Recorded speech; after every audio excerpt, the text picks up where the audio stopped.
The junk hauler vagrant smelled of ozone, recycled air, and old regrets. Kalen Rourke breathed it in like it was the perfume of his own personal purgatory, a scent he'd earned over 10 years of running dark routes in the forgotten folds of the galaxy. He stood on the cramped bridge, his boots magnetized to the deck plating that vibrated with a deep, asthmatic thrum of the freighter's aging reactor. Outside the reinforced viewport, the void was a quiet, suffocating blanket, pricked by the cold, indifferent light of stars that had been dead for millennia. The vagrant wasn't a warship. It was a testament to stubborn survival, a cosmic roach held together by scavenged parts, dubious welds, and Kalen's sheer refusal to die broke. For a century, the multi-species stewardship had governed the star lanes, their authority absolute, their peace a carefully constructed cage. They preached balance and patience, doling out habitable worlds and terraforming licenses like a miser parting with gold, ensuring no single species, especially not ambitious, short-lived humanity could ever rise too fast or too far. Humanity had been good at playing by the rules, at least on the surface, bowing its head and accepting its place as a junior partner in the grand galactic experiment. Kalen had seen firsthand what happened when they didn't. He'd worn the uniform of the Earth Expeditionary Corps, had fought in the Scion Uprising, and had watched from a med bay cot as Earth's high command sold out his entire battalion in a treaty negotiation to appease a Sylvan prefect. They called it diplomacy. He called it betrayal. Now, he saluted no flag and served no master but the bottom line. His gray eyes, etched with the memory of plasma-scorched bulkheads, traced the navigation display. A simple cargo run. Pick up a sealed container from a dead drop at a derelict comms relay in the Janus Abyss and deliver it to a mining consortium on Tartarus. The pay was good, suspiciously so. But Kalen had learned long ago that suspicion was a poor substitute for a full fuel cell. Anything on the scopes. Jorik. Kalen's voice was gravel scraped over rust, a sound that fit the ship. Yorick, his co-pilot and the closest thing he had to a friend, swiveled in his chair. He was a wiry man with a face like a road map of bad decisions and a cybernetic eye that whirred softly as it scanned the sensor feed. Quieter than a politician's conscience, boss. Just us and the ghosts. Kalen grunted, crossing his arms over his worn flight jacket. He didn't believe in ghosts, but he believed in ambushes. The silence out here felt wrong, too heavy. He had been a pilot long enough to know the difference between empty space and a held breath. That's when the ship screamed. A proximity alert blared through the bridge, a piercing shriek that shattered the quiet. Jorik cursed, his fingers flying across his console.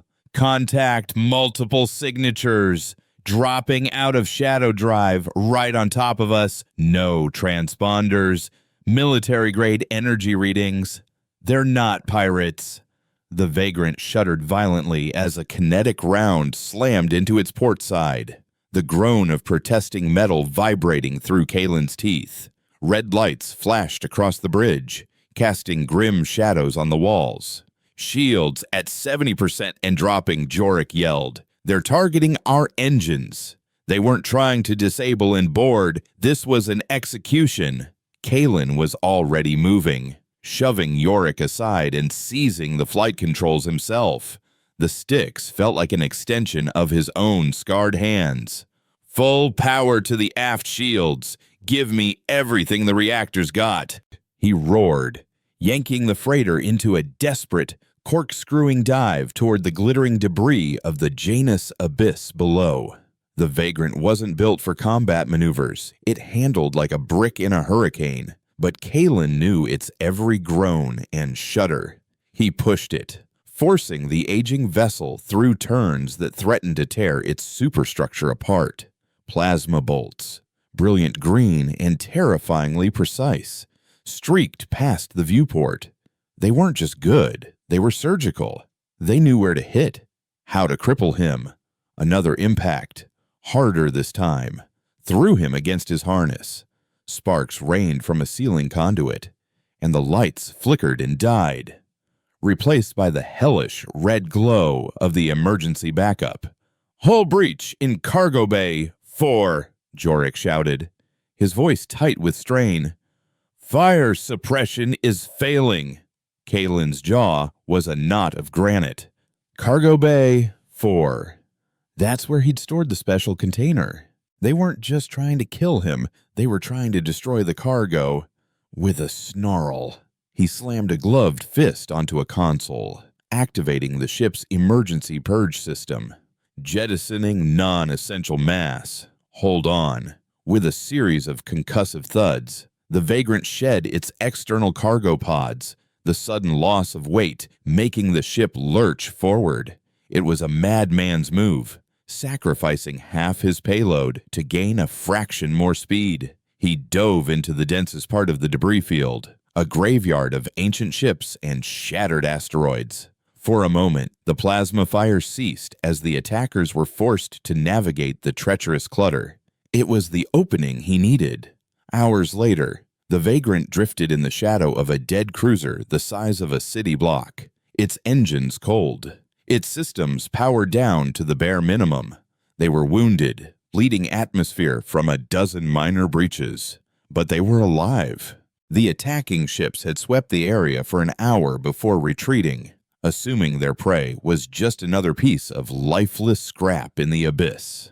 Kalen, his face smeared with grime and sweat, made his way to Cargo Bay 4, and the emergency blast door had sealed, but it was buckled and scorched, and with a grunt of effort, he and Yorick forced it open with a pry bar, the shriek of tortured metal echoing in the sudden, eerie silence. The bay was a wreck. Crates were smashed, their contents spilled across the deck. A gaping hole in the outer hull looked out onto the uncaring void, a temporary energy field flickering weakly over it, and in the center of the chaos lay the container. It was sleek, black, and unlike the standard commercial pods, it was forged from a military-grade alloy. A plasma bolt had carved a deep gash along its side, and from the breach, a cryogenic mist was venting with a soft hiss. "Damn it," Kalen muttered, approaching cautiously. He'd been set up. This wasn't just high-value cargo, it was a target. As he got closer, he saw that the gash had exposed the pod's interior. It wasn't full of weapons or precious metals. Inside, nestled in a web of dormant electronics, was a woman. She was suspended in the pale blue light of a stasis field, her face serene, her dark hair fanned out like a halo. Wires and biosensors were attached to her temples and arms, and beside her, cradled in a shock-absorbent cradle, was a device. It was a sphere of interlocking silver rings, covered in script he didn't recognize, all centered on a core of milky, crystalline material that seemed to pulse with a faint, internal light. The damage to the pod had triggered an emergency protocol. As Kalen watched, the stasis field flickered and died. The woman's eyes snapped open. They were a startling, intelligent green, and they fixed on him with an intensity that made the hair on his arm stand up. She took a shuddering breath, the first in who knew how long, and pushed herself upright. "They found us," she said, her voice raspy but clear, laced with an urgency that defied her frail appearance. "The Viridian Guard. Did they get the Ark?" She looked past Kalen to the device, her expression a mixture of terror and relief when she saw it was intact. "The what?" Kalen demanded, his hand instinctively going to the sidearm holstered at his hip. "Who the hell are you?" The woman swung her legs over the side of the pod, her movement stiff but steady. "My name is Ilara Vance." "That," she said, nodding to the sphere, "is the Genesis Ark. And if the stewardship's butchers found us, it means my mentor, Dr. Thorn, is dead." She explained it all in a torrent of words, her voice gaining strength with every sentence. Dr. Eris Thorn, a renegade Earth scientist, she had created the impossible. The Genesis Ark wasn't a weapon, it was a terraforming catalyst. A device that could take a deadly, sterile rock of a world and, in a single accelerated cycle, give it an atmosphere, water, and a nascent biosphere. It could do in a year what the stewardship's lumbering, century-long processes could barely manage. It was humanity's key to freedom, a way to build new worlds far from the stewardship's suffocating control.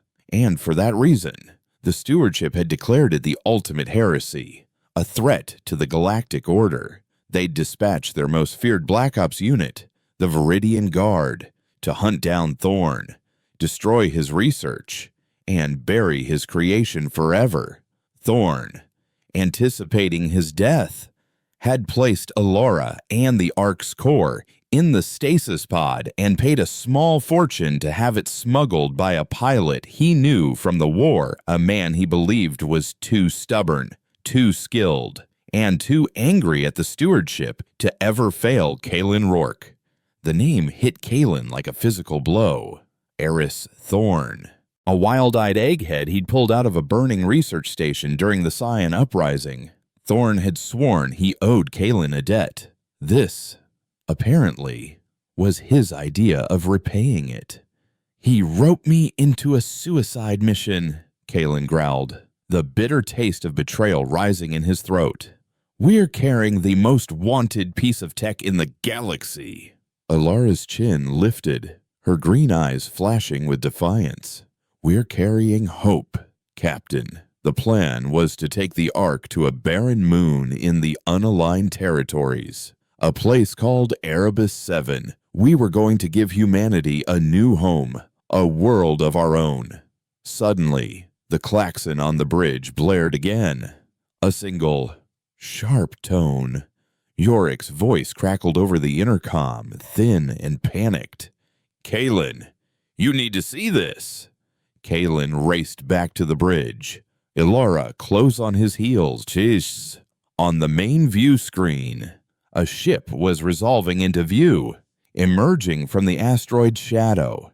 It was long, impossibly sleek, and black as a funeral shroud, its hull seeming to drink the light around it. It bristled with concealed weapon ports and sensor arrays that made the Vagrant's own systems look like antiques. It wasn't one of the ships from the initial ambush. This was something else. A predator. Yorick pointed a trembling finger at the insignia that was now visible on its bow, a silver, stylized tree wrapped in thorns.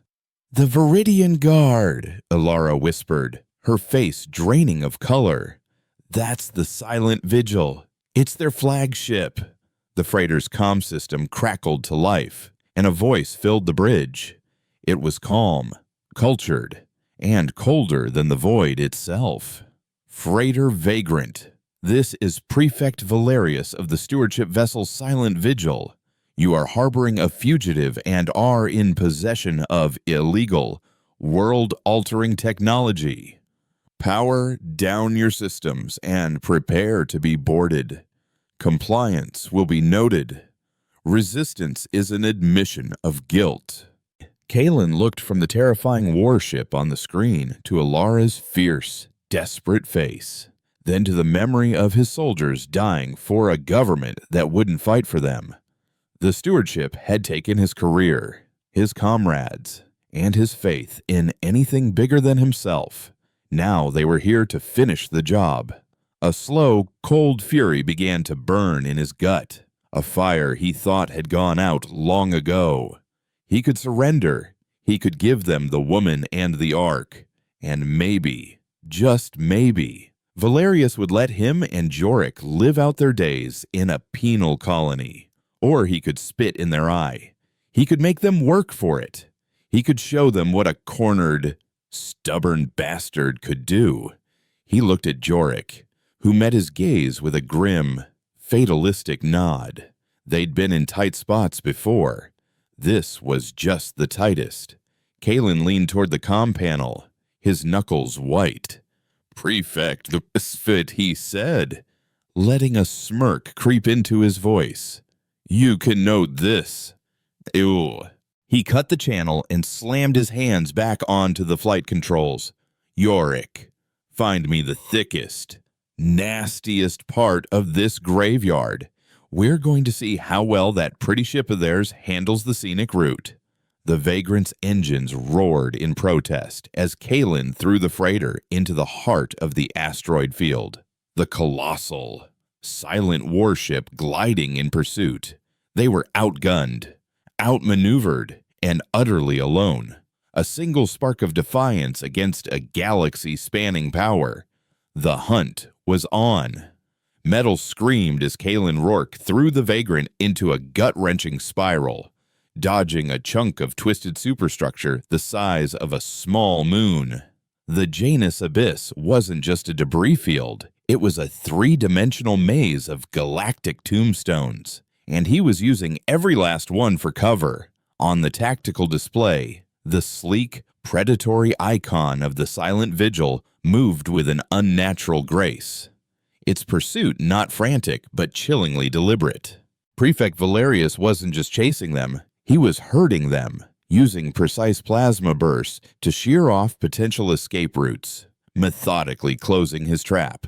"He's anticipating our moves," Alara said from behind him, her voice tight but analytical. She'd propped a portable diagnostic slate against a console, her fingers tracing the energy patterns of their pursuer. "His firing solutions are predictive. He's not aiming at where we are. He's aiming at where we're going to be." Kalen grunted, his knuckles white on the controls as he forced the freighter's protesting frame through a narrow gap between two dead cruisers. "Good for him. Let's see how well his crystal ball works when I don't even know where I'm going." But he was lying. He had a place in mind, a desperate, half-forgotten legend whispered among Void Runners, the Scion's graveyard. A pocket deep within the abyss where the hulks from the last war's most brutal battle had been left to rot, their reactors unstable. Their munitions still live a place so hazardous that even scavengers gave it a wide berth. It was suicide to go in. It was also their only chance. "Shields are buckling down to 30%. Jorik called out, his cybernetic eye glowing a frantic red as it processed the flood of damage reports. "Another hit like the last one, and the inertial dampeners are going to fail. We'll be paced." Kalen's eyes flicked to the main view screen. The Silent Vigil emerged from behind an asteroid, its black hull seeming to absorb the very light of the distant stars. It didn't fire. It simply moved to cut him off from the main debris corridor. Valerius was done playing. "He's trying to force us into open space." Kalen growled. "Yorick, reroute auxiliary power from life support to the sublight engines. Give me a 5-second burn." "Elara, I need you to find me the biggest, most unstable energy signature in this scrap heap." Alara didn't question him. She manipulated the slate, her brow furrowed in concentration. The Vagrant's sensors were crude, but her knowledge was not. He bypassed standard protocols, writing a new diagnostic algorithm on the fly to search for specific quantum decay signatures. "Life support?" Jorik asked, his voice incredulous. "Boss, the recyclers are already working overtime." "Hold your breath," Kalen snapped. "On my mark." He watched the tactical display, his mind a whirlwind of calculations and instinct. The Vigil was moving into position, a patient predator confident of the kill. Now, Jorik slammed a panel, and the freighter surged forward with a bone-jarring jolt. For 5 seconds, the Vagrant flew with the power of a ship twice its size. A mad, desperate sprint directly toward their enemy. For the first time, Flood Valerius seemed caught off guard. The Vigil hesitated, its predictive models failing in the face of sheer, suicidal insanity. It was all Kalen needed. He wrenched the controls hard to port, sending the freighter skidding on a plume of venting coolant into a dark, narrow canyon carved into the side of a shattered capital ship. Plasma fire erupted where they had been moments before. The ship groaned, its frame stressed to the breaking point, but it held. They were in the Scion's graveyard. The space around them was different here. The debris was denser, more menacing, the skeletal remains of dreadnoughts and cruisers locked in a silent, century-old ballet of death. A sickly green radiation haze clung to everything, a visible ghost of the energies still bleeding from their dead hearts. "Found one," Alara announced, her voice strained. "A human dreadnought, the old Valiance class. Its quantum core containment is failing. It's pulsing. It's on the verge of a spontaneous collapse."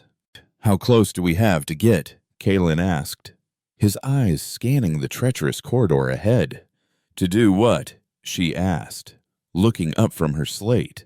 "To give it a little push," he replied, a grim smile touching his lips for the first time. "We're gonna turn their cage into a bomb." The plan was simple in its madness. They would fly close enough to the derelict dreadnought to attach a modified mining charge to its decaying hull. The charge wouldn't be enough to destroy the ship, but it would be enough to shatter the already failing containment of its quantum core. The resulting implosion would, in theory, trigger a chain reaction with the other unstable reactors nearby, creating an explosion big enough to blind or even cripple the Silent Vigil. The freighter limped through the graveyard, its progress agonizingly slow. The Silent Vigil followed, its movements more cautious now, its powerful sensors mapping the hazardous environment. It was a cat stalking a mouse through a house of cards, wary that a single misstep could bring everything down on both of them. "There it is," Yorick said, his voice low. The Valiance-class dreadnought loomed out of the haze, a mountain of dead, pockmarked steel. A gaping wound in its side glowed with a faint, rhythmic green light, the dying heartbeat of its reactor. "Taking us in," Kalen said, and his hand steady on the controls. The Vagrant was a delicate instrument now, its thrusters firing in tiny, precise bursts as he navigated the field of shrapnel surrounding the dead warship. A single wrong move, a single collision, and they would detonate the core prematurely, vaporizing themselves along with it. The comm crackled. It was Valerius. His voice was as calm as ever, but Kalen could detect a new edge to it, a thread of something that might have been curiosity or irritation. "Your tactics are unconventional, Captain Rourke. You risk self-destruction for a delay of the inevitable. There is no honor in this. Honor is a luxury for the people who win wars." "Prefect," Kalen shot back, never taking his eyes off the approaching Hulk. "The rest of us just tried to survive them." He cut the channel. "Yorick, is the charge ready, primed and loaded into the forward manipulator arm? It's our last one. We've got one shot at this. That's all we'll need," Kalen muttered. The freighter was now meters from the dreadnought's hull. Through the viewport, he could see the individual rivets and scorch marks on its ancient armor. The green glow from the breach was hypnotic, and the ship's proximity sensors were screaming. "Alara, what's the core doing?" "It's reacting to our proximity," she said, her eyes wide. "Our engine's energy field is agitating it. The decay rate is accelerating. We have less than a minute before it goes on its own." "Copy that," Kalen's voice was unnervingly calm. He engaged the manipulator arm, a clumsy piece of machinery normally used for moving cargo pods. It extended slowly from the vagrant's nose, the mining charge clutched in its claw. He had to physically connect it to the hull. A jolt rocked the ship. A plasma bolt from the Vigil had struck their aft section. "He knows," Jorik yelled. "Shields are gone. He's firing at will." "Almost there," Kalen said through clenched teeth. The manipulator claw touched the dreadnought's hull with a soft clang that sounded like a death knell in the silent bridge. "Attach and release now." Jorik slammed a button. The charge magnetized to the hull. The claw retracted. "Go! Go! Go!" Kalen roared, throwing the engines into full reverse. The vagrant shot backward, away from the dying behemoth. On the view screen, the silent Vigil surged forward, its main weapon ports glowing as it prepared to deliver the final, killing blow. But it was too late. Kalen hit the detonator. For a heartbeat, nothing happened. Then, the green light from the dreadnought's wound flared, not into an explosion, but an implosion, a wave of gravitational distortion, visible as a ripple in space, erupted from the ship. It collapsed in on itself, its massive frame folding inward as if crushed by an invisible god. Then the universe turned white. The quantum core, its containment gone, unleashed all its stored energy in a single, silent, blinding flash. A wave of pure force and radiation erupted outwards, catching the other derelict ships, one after another. Their unstable cores detonated in sympathy, a string of pearls igniting in a cataclysmic chain reaction. Kalen fought the controls as the shockwave hit them. It was like being struck by a tidal wave. The vagrant was tossed end over end, alarms blaring, the hull groaning in agony. He didn't try to fly against it. He tried to ride it, using the wave's own energy to throw them clear of the expanding fireball. The last thing he saw before the blast overwhelmed their sensors was the silent Vigil, its powerful shields flaring to an impossible brightness as it was engulfed by the firestorm. Then the view screen went dead, and the lights on the bridge died, plunging them into absolute darkness and a terrifying, ringing silence. They drifted for what felt like an eternity, powerless and blind. Finally, the emergency lights flickered on, casting a weak, ghostly glow over the wrecked bridge. Jorik was slumped in his chair, a trickle of blood running from his nose, but he was conscious. Alara was braced against a bulkhead, pale but unharmed. Kalen's body ached with 1,000 bruises, but he was alive. "Status," he croaked, his throat raw. Jorik stirred, tapping at a console that miraculously still had power. "Main reactor is offline. We're on battery. Sublight engines are slag. Comms are fried. Half the ship is gone." He looked at Kalen, his one good eye full of a grim finality. "We're alive, but we're dead in the water. We're not going anywhere." Kalen hauled himself to his feet and stumbled to the viewport.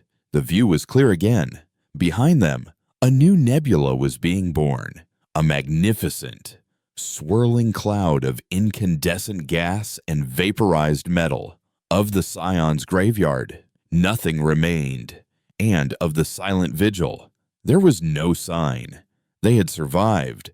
They had won the battle.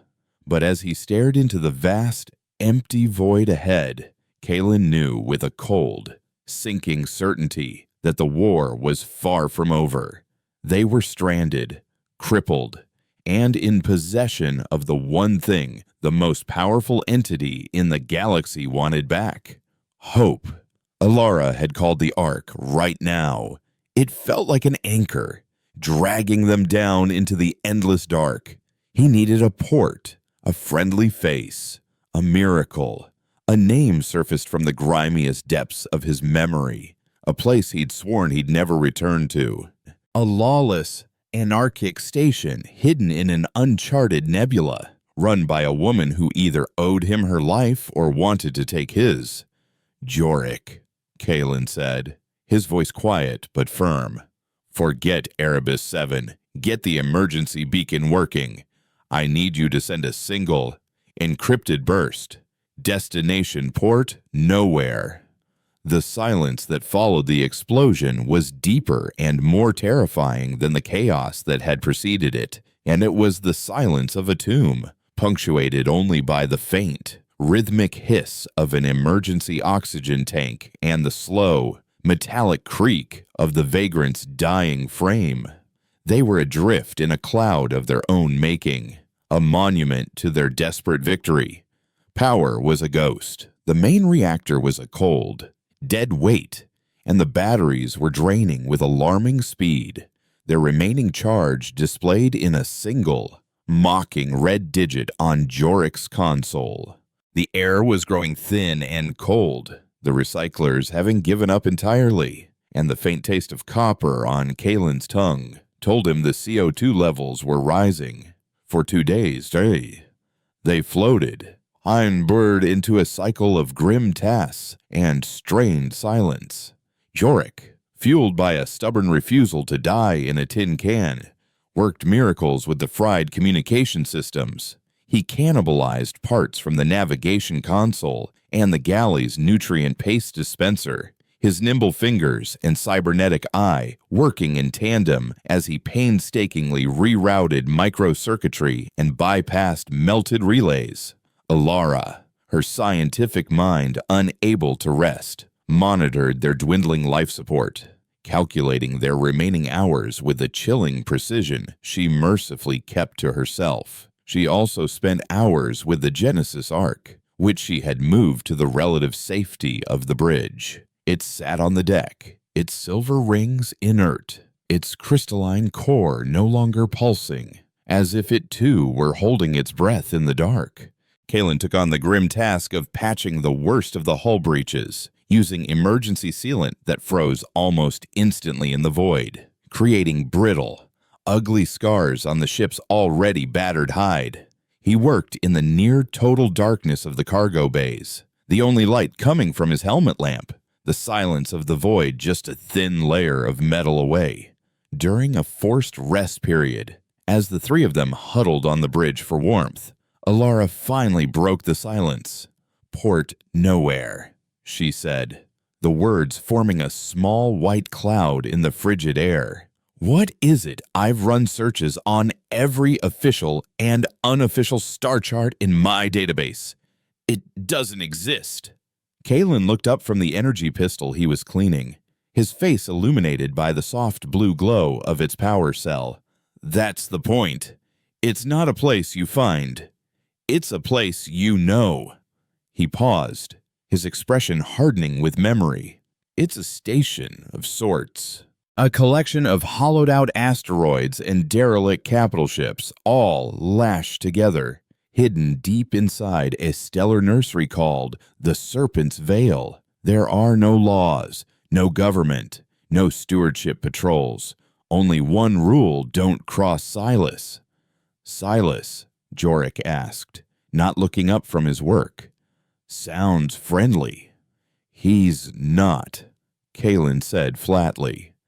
"He's an information broker, a crime lord, a king on a throne of scrap. He runs the entire station.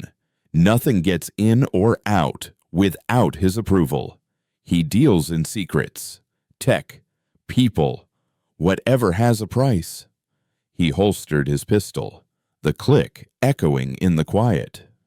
"Years ago, during the uprising, my unit was cut off, left for dead by high command.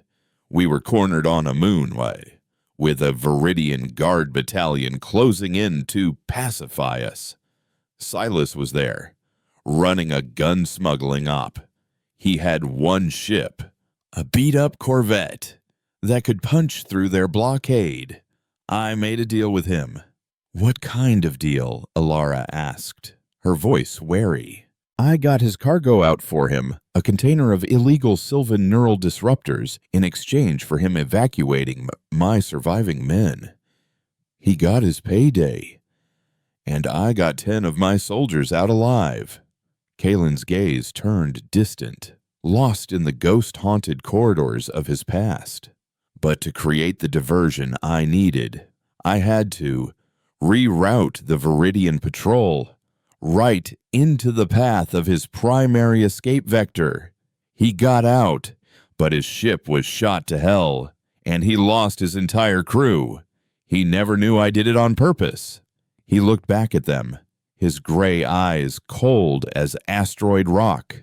"So, he either owes me for saving his operation and his life, or he wants to space me for getting his men killed. I've never been sure which.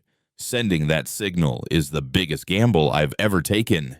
"It's done," Yorick announced suddenly, his voice laced with exhaustion and a flicker of pride. He pointed to a jury-rigged device cobbled together on the comms panel, a single green light glowing defiantly on its surface.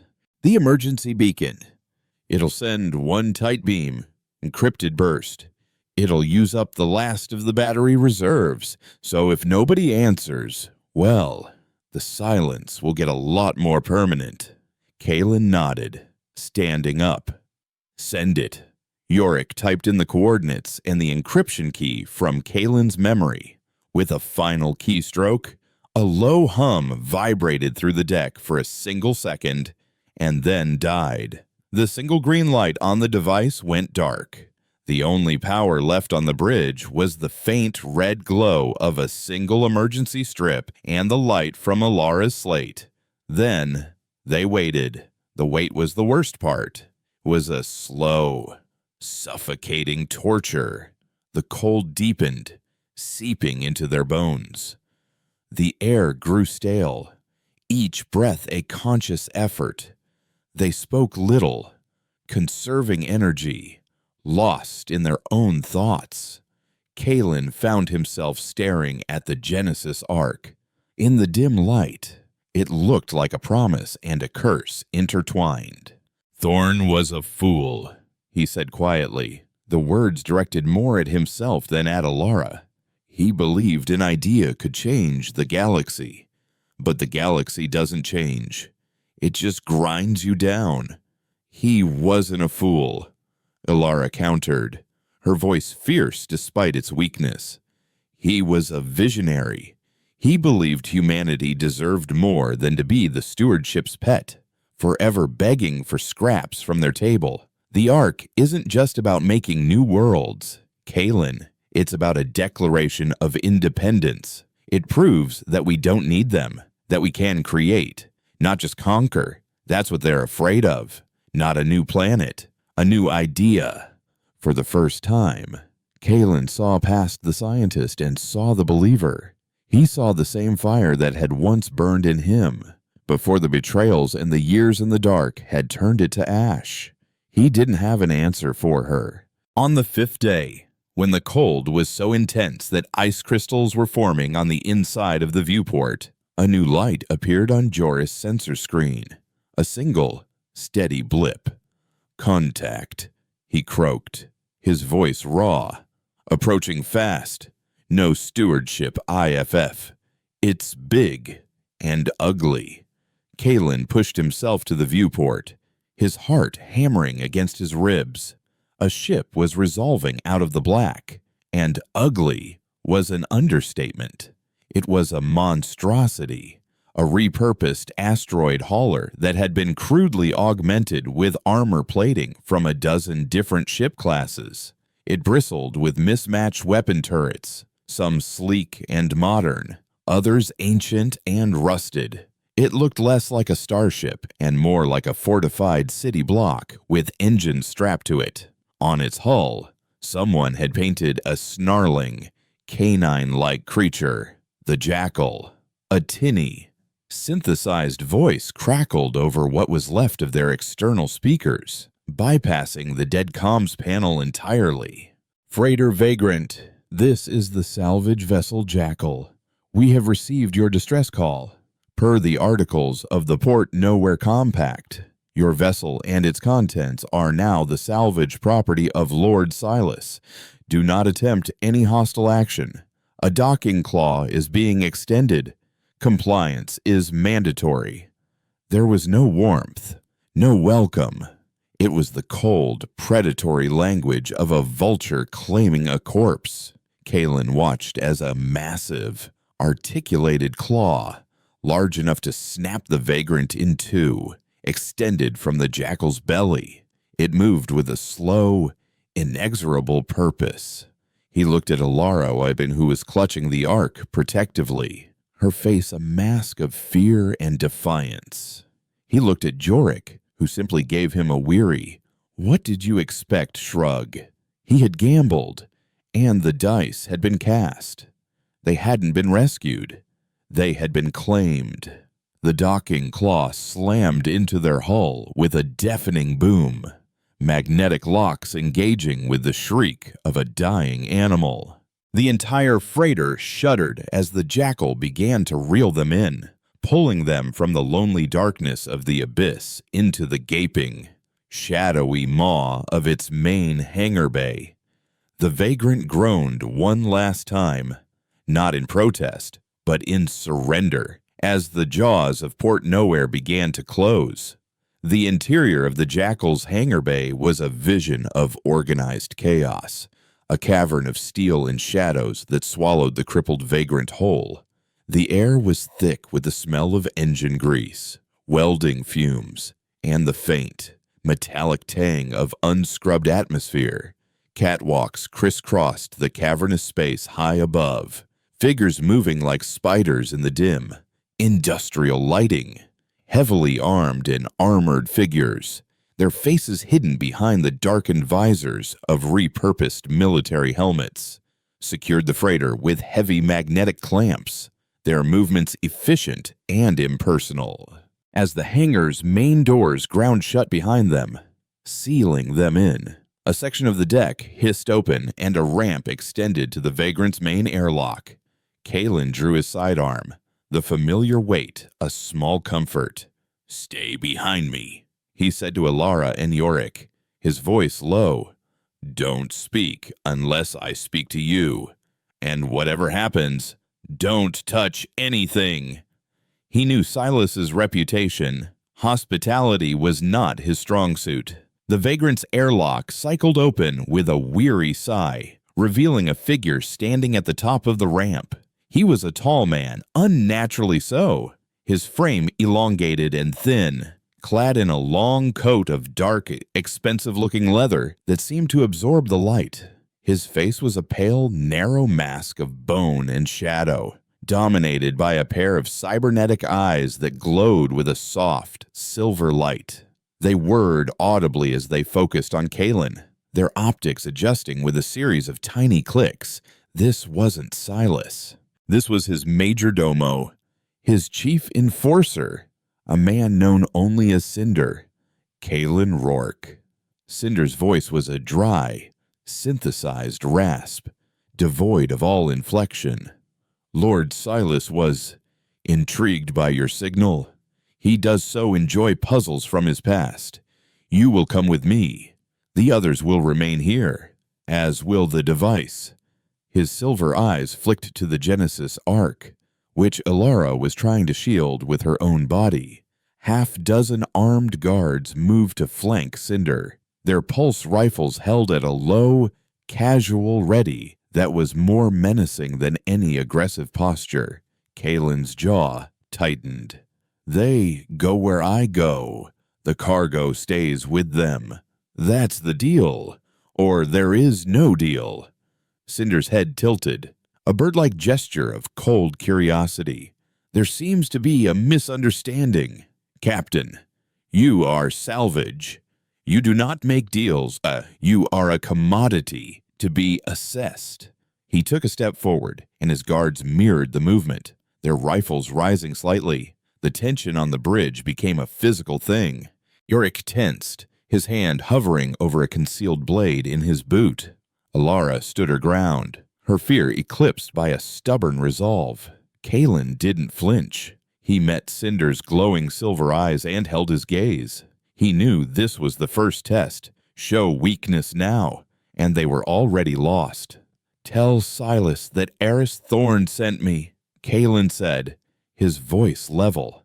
"And tell him I have something that will make the Viridian Guard's pursuit look like a minor inconvenience. He'll want to hear about it. In person. With my crew." The name Thorn hung in the air for a moment. Cinder's silver eyes stopped whirring. He remained silent for a long, calculating moment, then turned without a word and spoke into a comlink embedded in his wrist. The reply must have been brief. "Lord Silas is accommodating," Cinder rasped, turning back to them. "He will grant you an audience.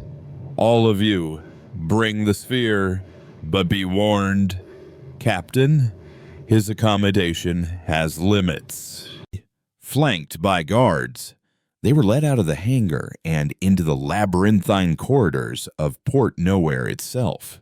It was less a station and more a vertical, zero-gravity slum. Passageways were carved directly into the raw asteroid rock, interspersed with scavenged ship corridors and transparent tunnels that looked out into the swirling, incandescent gases of the Serpent's Veil Nebula. The place was teeming with life humans, aliens of a dozen species, and cybernetically augmented beings who were more machine than flesh. They were miners, smugglers, mercenaries, and refugees, a cross-section of the galaxy's forgotten and dispossessed. Their eyes followed Kalen's small group, a mixture of predatory curiosity and weary indifference. This was a place where hope came to die and fortunes, for the ruthless, were made.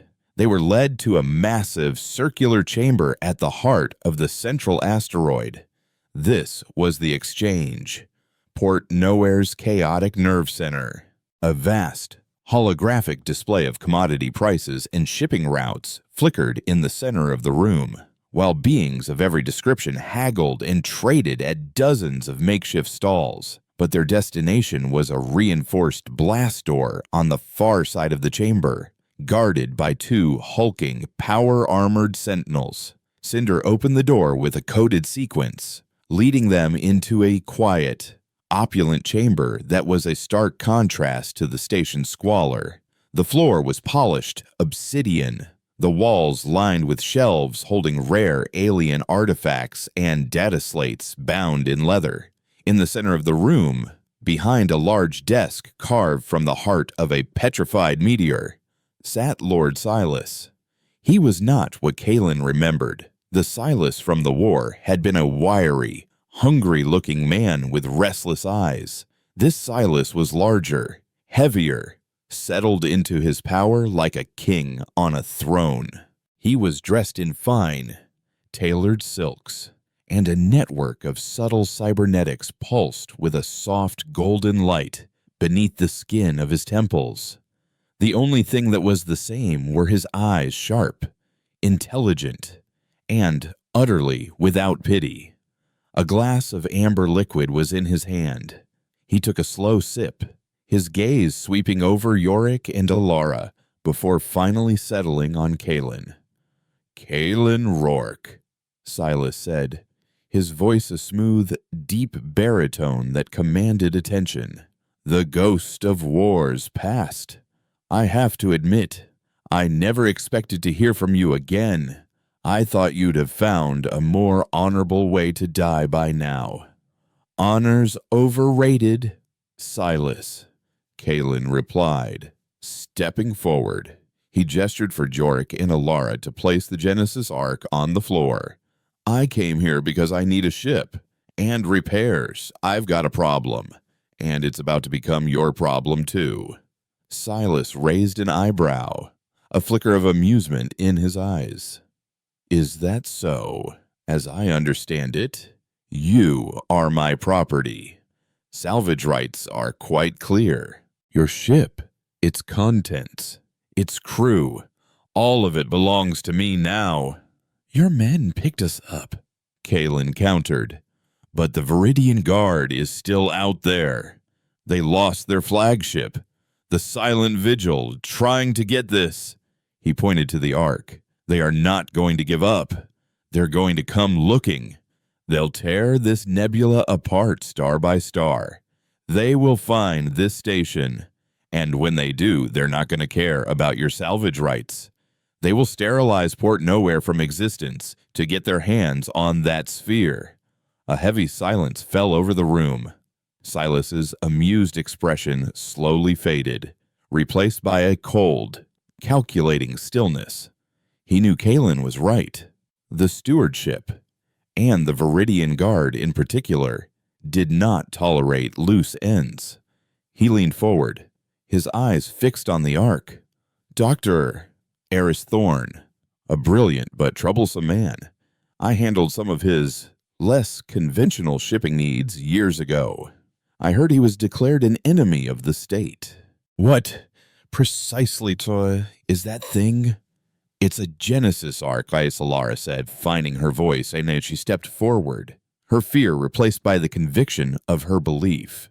"It's a rapid deployment terraforming catalyst. It can create a habitable world in less than a standard year." Silas stared at her, then at the Ark, and then he began to laugh. It wasn't a sound of mirth, but of sheer, unadulterated avarice. It was the laugh of a man who had just been handed the universe's most valuable secret. "A world maker," he breathed, the words dripping with greed. He stood up and walked around the desk, circling the Ark like a shark. "Do you have any idea what this is worth? Forget a new home for humanity. Corporations, governments, entire species would kill for this. The power to create planets. It is the power of a god." He stopped in front of Kalen. "The stewardship wants to destroy it. You want to use it to plant a flag. I see a third option. I see profit. I see leverage that could bring the stewardship itself to its knees." He turned his back on them, looking out a large viewport at the swirling colors of the Serpent's Veil. "The Viridian Guard is indeed a problem for my business. You have made them my enemy. Therefore, I will help you. I will give you a ship the best I have. I will repair it, arm it, and then fuel it myself, and I will give you a crew of the most vicious cutthroats on this station." Kalen felt a cold knot tighten in his stomach. This was too easy. There was a price. "And in return," Silas turned back, a predatory smile on his lips. "In return, you will take the Ark to its destination, Erebus 7. You will activate it, and when you create your new world, you will do so in my name. The planet will belong to me, a private kingdom, the first of many. You will be its governor, its protector. Your new home will be my new empire." It was a devil's bargain. They would get their ship, their chance to survive, their new world for humanity. But they would be trading one master for another, escaping the cage of the stewardship only to land in the gilded prison of a crime lord. He looked at Alara, whose face had gone pale. This was a perversion of Thorne's dream. But then he looked at the alternative, certain death at the hands of the Viridian Guard. "We don't have a choice," he said, his voice a low growl of acceptance. "Fine. We have a deal." Silas smiled, extending a hand. "Excellent. Welcome to my service, Governor Rourke. Let me introduce you to your new ship. She's called the Nemesis, and she is very, very hungry." The Nemesis was not a ship. It was a scar given engines and a predator's soul. A decommissioned Earth Core destroyer from the Scion Uprising. It had been illegally refit in Port Nowhere's deepest guts. Its hull was a patchwork of radar-absorbent plating and scavenged armor. Its interior stripped of all non-essential comforts and replaced with ammo lockers, reinforced bulkheads, and the cold, efficient hum of an overcharged weapons-grade reactor. It smelled of ozone, gun oil, and a chilling sense of purpose. It was the physical embodiment of Silas's ambition, and now it was Kalen's command. His crew was no better, a dozen hard-faced men and women, all hand-picked by Silas, their loyalty bought and paid for. Their captain, a brutal ex-mercenary named Rorik, with a face like a bag of broken glass and a cybernetic arm that could punch through steel, made no secret of who was truly in charge. Silas gave Captain Rourke the chair, Rorik had announced to the crew in the cramped mess hall, his voice a low rumble. But my orders come from him. We get the package to the destination. We protect it. And we make sure our new governor remembers who owns the land he's standing on. And the message was clear. Kalen was a pilot, a figurehead, but this was not his ship. The journey to Erebus 7 was a long, tense exercise in calculated risk. Kalen plotted a course through uncharted nebulae and stellar graveyards, routes so dangerous that stewardship patrols wouldn't dare follow. He pushed the Nemesis's engines to their limits, the ship's raw power a constant, thrumming reminder of the devil's bargain he had struck. The crew watched his every move, their expressions a mixture of grudging respect for his piloting skills and cold suspicion. He was an outsider, a ghost from a war they hadn't fought, and they were a pack of wolves waiting for their master's signal. The only sanctuary was the small, repurposed science lab where Ilara had secured the Genesis Ark. Surrounded by diagnostic screens and power conduits, Jorik had jury-rigged to the ship's main reactor. The Ark seemed to pulse with a soft, expectant light. "This is wrong, Kalen," Ilara said one cycle, her voice low as they watched Rorik and his thugs run live-fire drills in the cargo bay. Thorn's dream wasn't to create a kingdom for a crime lord. It was to give humanity a choice. A real one. This is just trading one cage for another. "It's the only choice we had," Kalen said, his voice hard, though he couldn't meet her eyes. He was staring at a star chart, the icon for Erebus 7 blinking like a final, damning destination. "We survive first. We build a world. We figure out the rest later." "There will be no later," she countered, stepping in front of him, forcing him to look at her. Her green eyes were bright with a fire he hadn't seen since the Vagrant's Bridge. "Once Silas has a planet, he'll have leverage. He'll fortify it, strip it, sell its resources to the highest bidder. He won't just own a world, he'll own everyone on it. Us included. We'll be his prisoners." She was right. The bitter truth of it settled in his gut like a shard of ice. He had spent his life running from masters from the Earth Core's high command that had betrayed him, from the stewardship that had constrained him. Now, out of desperation, he had willingly shackled himself to the worst of them all. He looked from her fierce, unyielding face to Jorik, who was quietly recalibrating a sensor array in the corner, pretending not to listen but absorbing every word. In that moment, the old, familiar spark of defiance, the one he thought had been extinguished in the Scion's graveyard, began to glow once more. "The activation sequence," Kalen said, his voice dropping to a near whisper. "Can it be altered?" Ilara's eyes widened slightly. "The catalyst release can be focused, redirected. I can create a massive, localized energy surge." "Why?" "Because Valerius is still out there," Kalen said, a plan beginning to form, audacious and suicidal. "He's hunting us, and Silas is waiting for us to succeed. What if we give them both what they want, just not in the way they expect?" Erebus 7 was a masterpiece of cosmic indifference, a barren, iron-rich moon orbiting a dying gas giant. Its surface was a wasteland of rust-colored dust and jagged rock formations under a sky of perpetual twilight.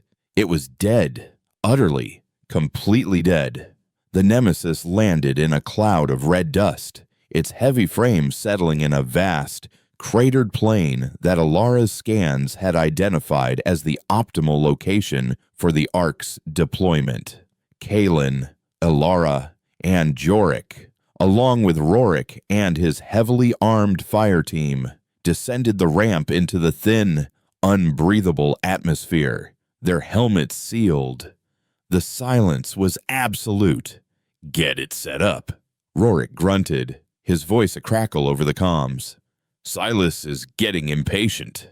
Alara and Jorik began the delicate process of uncoupling the Ark from its mobile power cradle. As they worked, Kalen scanned the horizon. He felt it in his bones, the same held breath feeling he'd had in the Janus Abyss. They were not alone. "Contact," the sensor operator's voice yelled over the ship's intercom, confirming his fears. Multiple Viridian Guard signatures dropping from Shadow Drive. "They're here, on the horizon." 3 sleek, black Viridian destroyers materialized against the backdrop of the gas giant, their forms like daggers aimed at the heart of the moon. And leading them, larger and more menacing than the others, was a new flagship, its energy signature making the Nemesis's reactor feel like a flickering candle. Prefect Valerius had returned. "To your battle stations," Rorik bellowed. "Power up the ship. The governor and I will handle things down here." He and his men formed a perimeter around the Ark, their pulse rifles aimed at the sky. But Kalen was watching Rorik's other hand. It was hovering over a detonator switch on his belt. "They won't risk destroying the Ark with an orbital strike," Kalen said into his private comm channel to Jorik, who was still working on the Ark's final connections. "They'll land troops. That's our window. Is it ready?" "Almost." Horik's voice crackled back, tight with stress. "Just give me the word." As predicted, troop landers detached from the Viridian ships, descending on plumes of fire. At the same time, a private channel opened in Kalen's helmet. It was Silas. "Excellent work, Governor," the crime lord's voice purred. "You flushed them out. My man Rorik has his orders. As soon as the Ark is active, he will detonate a beacon. It will cripple the Viridian ship's navigation systems and signal my fleet, which is waiting just beyond the nebula. We will crush them, and the planet will be mine." The final piece of the trap clicked into place. Silas wasn't just claiming a world, he was orchestrating a war, using them as bait to annihilate a Viridian fleet and establish his dominance.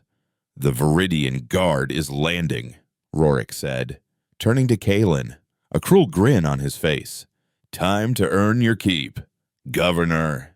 But Kalen wasn't looking at the sky. He was looking at Rorik. "No," Kalen said calmly. He drew his pistol and, also in one fluid motion, shot the detonator on Rorik's belt. The device exploded in a shower of sparks, taking Rorik's cybernetic hand with it. Rorik screamed, more in shock than pain, as his men spun around, raising their rifles. "Now, Jorik!" Kalen yelled. A heartbeat later, the Genesis Ark came to life. It didn't explode. It sang. A low, resonant hum filled the air, and the interlocking silver rings began to spin, faster and faster, until they were a silver blur. The crystalline core at its center erupted in a blinding column of pure white energy that shot straight into the dead sky. It was not the localized burst Kalen had planned. It was something more. Alara, her face a mask of awe, had done something different. The energy beam wasn't just a weapon, it was a signal and a shield. A wave of shimmering force expanded from the ark, an invisible dome that washed over the entire plain. The Viridian landers, caught in the wave, lost power and began to fall from the sky. On the Nemesis, alarms blared as the energy wave overloaded its weapon systems. Rorik's men, stunned by the betrayal and the sheer power of the ark, hesitated for a fatal second. That was all Kalen and Jorik needed. They opened fire, their pistol shots precise and deadly, taking down the two closest guards. The rest of the battle was a blur of plasma fire and desperation. But the tide had turned. High above, Prefect Valerius watched from his bridge as his landing force was neutralized and the moon below began to change. The ark's energy column pulsed, and a new sound filled the void, the sound of wind. The red dust began to swirl, and clouds, real clouds of gray and white, began to form in the sky. Rain, the first Erebus 7 had ever known, began to fall, turning the dust to dark, rich mud. Valerius watched as his prize was not just activated, but transformed into something he could not control, shielded by an energy he could not penetrate. The mission was to destroy the ark, but he could no longer reach it. His fleet was intact, but his objective was lost. With a final, cold look of fury, he gave the order to retreat.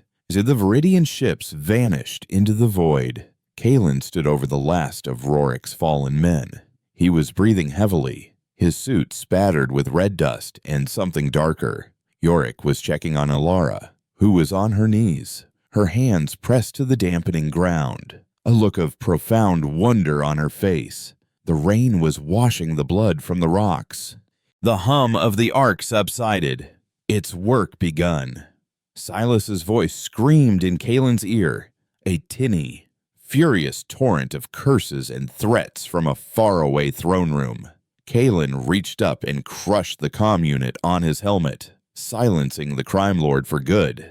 He looked up at the sky, where the first stars were beginning to peek through the breaking clouds. The air in his helmet was recycled and stale, but for the first time he could imagine breathing the air of this world. It would be clean. It would be new. It would be theirs. Alara looked up at him, her face streaked with rain and tears. But she was smiling.